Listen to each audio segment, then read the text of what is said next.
প্রায় ৬ বছর আগে মা হয়েছি, তাই ভুলে গিয়েছি যে মা হওয়ার জার্নিটা কেমন ছিল। এমিলির মা হওয়ার জার্নিটা আবার আমাকে মনে করিয়ে দিল একটা মা হতে গেলে যে কত পরিমাণ কষ্ট করতে হয়। বোনের সুখ ও কষ্টের সাক্ষী ছিলাম, কারণ সুখ ছিল সে তার সন্তানকে পৃথিবীতে আনতে পেরেছে, আর বললামই তো দুঃখ ছাড়া পৃথিবীর কোনো মা মা হতে পারবে না। এমিলি সিজারের ডেট ছিল ৯ তারিখে, আর আমরা ৮ তারিখে সকাল সকাল বের হয়ে যাই, কারণ ৮ তারিখে ওর ভর্তি ছিল। তো আমরা আমাদের গাড়িতে করে এমিলিকে নিয়ে যাই, এন্ড ও আমাদের গাড়িতে ওঠার আগে বারবার বলছিল যে তোদের গাড়িতে তো আবার গন্ধ হবে না, মানে নতুন গাড়িতে একটা স্মেল থাকে না, বলতেছিল যে আমার ওই স্মেলে কিন্তু বমি বমি পাবে। থাকে না একটা সময় যে প্রেগনেন্সিতে এক একটা মেয়ের কিন্তু এক একটা জিনিসের উপর রুচি থাকে না। আমার যেমন, আমি প্রেগনেন্ট যখন হয়েছিলাম তখন ২ থেকে ২.৫ মাস পর্যন্ত আমি কিছু খাইতে পারি নাই, কোনো কিছুর গন্ধ আমার সহ্য হয় নাই। তারপর ২.৫ মাসের পর থেকে আমি সবকিছুই খাইতে পারছি, কিন্তু তারপরেও কোনো পারফিউমের স্মেল অথবা আমরা যে ফেসে ফেয়ার অ্যান্ড লাভলি ক্রিম বা অন্য যে কোনো ক্রিম, সাবান, শ্যাম্পু, এগুলোর স্মেল ভালো লাগে না। একজন মা হওয়া ঠিক যতটা কঠিন, একটা মেয়ের প্রেগনেন্সি সময়ে তার চুলগুলোকে ধরে রাখা ঠিক ততটাই কঠিন। তাই আমরা আমাদের প্রেগনেন্সি পুরো জার্নিতে আমরা ব্যবহার করেছি আমাদের নিজেদের হাতে বানানো এই অর্গানিক প্রোডাক্ট গুলো। এই হেয়ার প্রোডাক্ট গুলো বলতে পারেন এক ধরনের আপনাদের চুলের খাদ্য,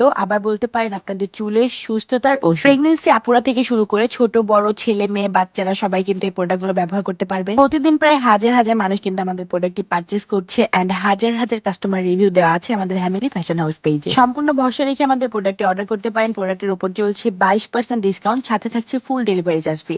তাই আমি ক্যাপশনে মেনশন করে দিচ্ছি, এন্ড কমেন্টেও কিন্তু আমার হোয়াটসঅ্যাপ নাম্বার দেওয়া থাকবে, খুব তাড়াতাড়ি গিয়ে অর্ডারটি কনফার্ম করে আসুন। কেউ কেউ ভাবেন যে আমাদের প্রোডাক্ট অর্ডার করতে অ্যাডভান্স টাকা পেমেন্ট করতে হয়, আমরা কিন্তু কোনো ডেলিভারি চার্জও অ্যাডভান্স নেই না, জাস্ট আমাদের ইনবক্সে এসে আপনাদের অ্যাড্রেস দিয়ে দিলে কিন্তু অর্ডার কনফার্ম হয়ে যাবে। সবসময়ের মতো আমাদের পেজে মেসেজ অপশনে অনেক অনেক চাপ থাকে, যার কারণে সময় মতো একটু রিপ্লাই দেওয়া হয় না। আপনাদের যাদের ইমার্জেন্সি প্রোডাক্ট লাগবে তারা জাস্ট নাম, ঠিকানা, ফোন নাম্বার দিয়ে রাখবেন, অটোমেটিক কিন্তু অর্ডার কনফার্ম হয়ে যাবে। তো যাই হোক, আমরা হসপিটালে পৌঁছানোর আগেই এমিলি কিছু কেনাকাটা করতে ঢুকে সুপার শপে, এন্ড আমরা সেখান থেকে বাবুর জন্য কিছু কেনাকাটা করি সবাই মিলে। একটা সন্তান পৃথিবীতে আসার আগে একটা মা যতটা পরিমাণ খুশি থাকে ঠিক ততটা পরিমাণে কিন্তু ভয় থাকে। এমিলির এক্সপেরিয়েন্স অনুযায়ী, মানে আমি ওর কাছ থেকে যতটা শুনেছি ওর সিজারের পরে, ওর এক্সপেরিয়েন্স অনুযায়ী ওর প্রথমবার মা হওয়ার থেকে দ্বিতীয়বার একটু ভয়টা বেশি কাজ করেছিল, কারণ প্রথমবার কিন্তু আমাদের অনেকটাই অজানা থাকে যে কিভাবে সিজার করবে, কিভাবে কি করবে, বাট দ্বিতীয়বার সিজারে ঢোকার সময় কিন্তু আমাদের খুবই ভয় কাজ করে। এমিলিকে যখন ওটিতে নিয়ে যাওয়া হয় তখন ওর হাত পাগুলো একদম ঠান্ডা হয়ে আসতেছিল, ওর চোখের মুখে খুবই মানে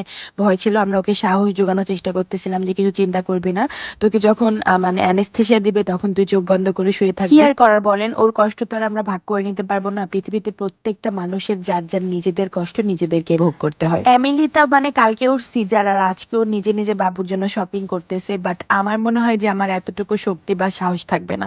বরাবরের মতোই আমি এমিলি থেকে যদিও একটু চালাক, তারপরেও আমি কিন্তু ওর থেকে বেশি ভীতু।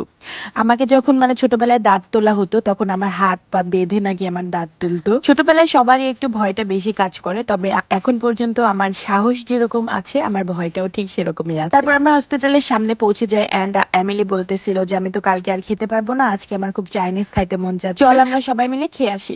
তারপর যে কথা সেই কাজ, আমরা সবাই মিলে রওনা দিয়ে দিই চাইনিজ খাওয়ার জন্য। বাট চাইনিজ খাইতে গিয়ে আমি হালকা পরিমাণে চাইনিজ খাইছিলাম, এন্ড সেখানে গিয়ে আমি বাঙালি খাবার খেয়ে ফেলি। এখানে এমিলিয়ার সঙ্গে আমি হাত ধরে যাচ্ছিল, এন্ড ওদের দুজনের ড্রেসের কালার কম্বিনেশনটা একটু সেম সেম লাগতেছিল, তাই আমি বলতেছিলাম যে মনে হচ্ছে এটা তোরই মেয়ে। তারপর আমরা একসাথে খাওয়া দাওয়া করি, এন্ড আমাদের সবার দুঃখ সুখের প্যাচাল পারি, এন্ড তারপর খাওয়া দাওয়া শেষ করে আমরা চলে যাই হসপিটালে। তো আজকের ভিডিওটা শেষ করবো এই পর্যন্তই, দেখা হয়ে যাবে নেক্সট কোনো ভিডিওতে। হসপিটালে আসার পর এমিলি অনেক ভয় ভয় কাজ করতেছিল, তাই আমি ওর হাত ধরে একটু ওকে সান্ত্বনা দিচ্ছিলাম, ওর হাত একদম ঠান্ডা হয়ে আসতেছিল। এই সময়টা আসলে প্রতিটা মায়েরই আসে। ভালো থাকুক পৃথিবীর সকল মা।